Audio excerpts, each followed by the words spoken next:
Hello बच्चों, how are you? कैसे हैं आप सभी? वेलकम टू ऑल आपका अपने चैनल मही सर फिजिक्स में। आज के इस वीडियो में हम एक बहुत ही बेसिक डिफरेंस सीखने वाले हैं, वो भी इलेक्ट्रिक एंड मैग्नेटिक सर्किट में। बहुत ही कॉमन क्वेश्चन है, बट बहुत सारे बच्चों को इसमें हमेशा कंफ्यूजन बना रहता है। तो चलिए आज पूरी कंफ्यूजन को हम क्या करेंगे, दूर करेंगे। बस बने रहिए वीडियो के आखिरी तक।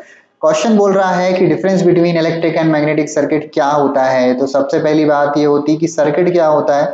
तो सर्किट जो होता है वो होता है एक पाथ। पाथ मतलब एक रास्ता। अब उस रास्ते में यदि हम बात करेंगे इलेक्ट्रिक सर्किट की तो उसमें इलेक्ट्रिक करंट फ्लो होगा, और यदि हम बात करेंगे मैग्नेटिक सर्किट की तो उसमें फ्लक्स सेटअप होगा। याद रखिएगा बच्चों, कभी भी फ्लक्स फ्लो नहीं होता।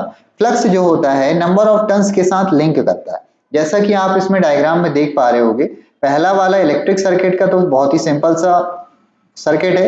मैग्नेटिक सर्किट में कोर होती है, उस कोर के ऊपर फ्रेमिंग होती है, then number of turns bound किए जाते हैं, करंट फ्लो होता है तो मैग्नेटिक फील्ड बनती है, मैग्नेटिक फील्ड से फ्लक्स बनता है, और ये जो फ्लक्स है वो ईच नंबर ऑफ टर्न्स के साथ क्या करता है बच्चों, लिंक करता है। तब जाके वो क्या बनता है, एक मैग्नेटिक सर्किट बनता है। ठीक है बच्चों, इलेक्ट्रिक सर्किट में एक हमने बल्ब लगाया, एक सेल लगा दिया, देन बैटरी ऑन की तो करंट फ्लो होने लगा, बल्ब जलने लगा। तो it is a type of electric circuit. और मैग्नेटिक सर्किट में मैंने ट्रांसफार्मर का एग्जांपल लेके रखा हुआ है।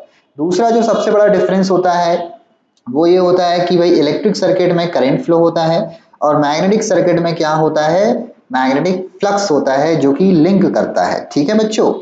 थर्ड जो आपका डिफरेंस है वो ये हो सकता है कि the number of free electrons of electric charge particle that move in a circuit is called electric current. Electric circuit में करंट होता है, और जो आपका मैग्नेटिक सर्किट है उसमें क्या होता है, मैग्नेटिक फोर्स ऑफ लाइंस जो होती हैं वो पास होती हैं, जो कि फ्लक्स क्रिएट करती हैं। ठीक है। यूनिट ऑफ करंट क्या होता है बच्चों, एम्पियर होता है। मैग्नेटिक फ्लक्स का यूनिट क्या होता है, वेबर होता है। इतनी बात तो आपको समझ में आ गई होगी कि अभी तक इलेक्ट्रिक सर्किट में हम इलेक्ट्रिक करंट की बात करते हैं और मैग्नेटिक सर्किट में मैग्नेटिक फ्लक्स की बात करते हैं। ठीक है। तो इलेक्ट्रिक करंट का यूनिट होता है एम्पियर, मैग्नेटिक सर्किट में मैग्नेटिक फ्लक्स का यूनिट क्या होता है, वेबर। क्लियर है। उसके बाद circuit role of electricity and magnetism, सबसे इंपॉर्टेंट ये है।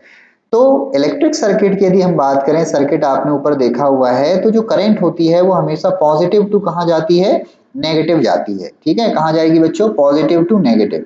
बट मैग्नेटिक सर्किट में जो आपका मैग्नेटिक फ्लक्स है वो एन पोल टू कहाँ फ्लो होता है, साउथ पोल फ्लो होता है। ठीक है। उसके बाद पांचवा डिफरेंस है difference between electric force and magnetic force. अब आपको एक बात ये समझनी है कि एक इलेक्ट्रिक सर्किट है तो उसमें भी करंट को फ्लो कराना है, एक मैग्नेटिक सर्किट है तो उसमें फ्लक्स को भी सेटअप कराना है, लिंक कराना है। तो क्या ये ऑटोमेटिकली होता है? जी नहीं, वहां पर एक फोर्स रिक्वायर्ड होता है, दैट इज ईएमएफ और एमएमएफ। ईएमएफ की हम बात करें तो ये होता है इलेक्ट्रोमोटिव फोर्स, और एमएमएफ की बात करें तो ये होता है मैग्नेटोमोटिव फोर्स। दोनों बहुत ही काम की चीजें हैं।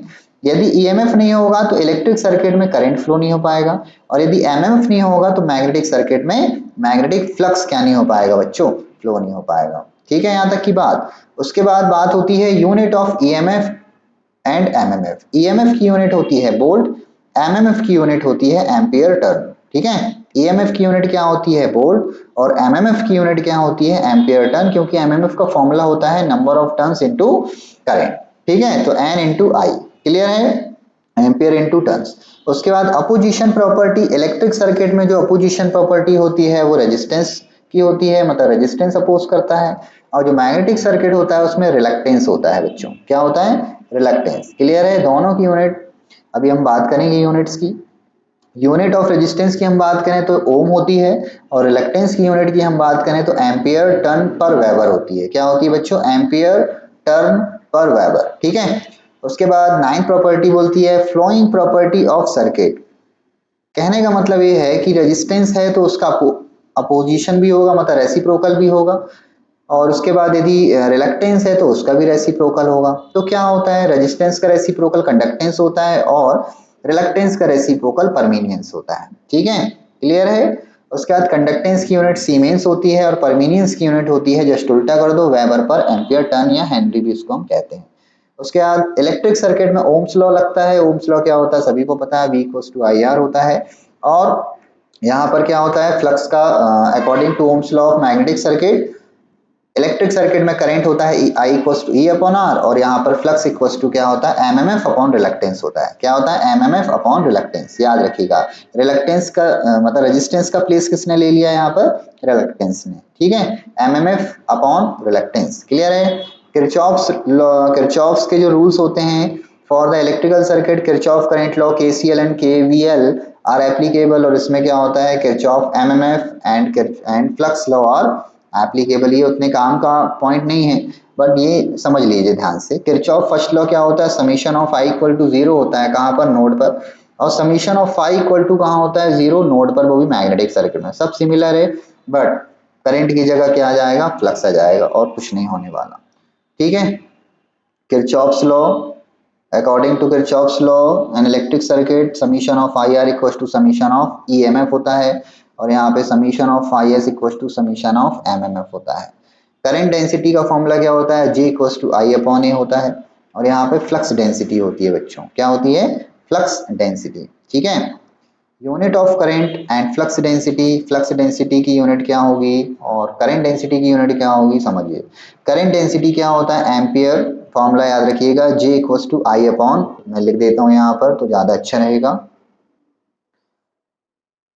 यहाँ पर J equal to I upon A, ये किसका फॉर्मूला होता है, करंट डेंसिटी का, और I मतलब एम्पियर और A मतलब मीटर स्क्वायर, तो एम्पियर पर मीटर स्क्वायर किसका यूनिट हो गया, करंट डेंसिटी का, ठीक है। और यहाँ पर फ्लक्स डेंसिटी का यूनिट क्या होगा बच्चों, वेबर पर मीटर स्क्वायर या टेस्ला, ठीक है। उसके बाद होता है field intensity of electrical and magnetic circuit. तो electric field strength is the electromotive force per unit electric charge, इसको हम इलेक्ट्रिक फील्ड इंटेंसिटी भी कहते हैं, है ना, that means force upon Q. और मैग्नेटिक सर्किट में क्या होता है, मैग्नेटिक फील्ड इंटेंसिटी होती है H। उसके बाद इलेक्ट्रिक फील्ड इंटेंसिटी की यूनिट न्यूटन पर कूलम, और मैग्नेटिक फील्ड इंटेंसिटी की यूनिट क्या होगी, एम्पियर पर मीटर। सर्किट का यदि हम स्ट्रक्चर देखें तो electrical circuit can be a close circuit और an open circuit. Electrical circuit आपका क्लोज भी हो सकता है बच्चों और ओपन भी हो सकता है। मैग्नेटिक सर्किट जो होता है वो हमेशा क्लोज होगा, क्योंकि फ्लक्स को पास होने के लिए एक क्लोज सरफेस की जरूरत पड़ने वाली है, एक क्लोज सर्किट की रिक्वायरमेंट है, तो बिना उसके ये काम नहीं हो सकता। तो बस इतने से ही डिफरेंस थे। आई होप आप सभी को इन डिफरेंसेस के माध्यम से इलेक्ट्रिक और मैग्नेटिक सर्किट में डिफरेंस समझ में आ गया होगा, ठीक है बच्चों। थैंक यू, जय हिंद, जय भारत। बस बने रहिए इसी तरह के और वीडियोस देखने के लिए। जय हिंद, जय भारत।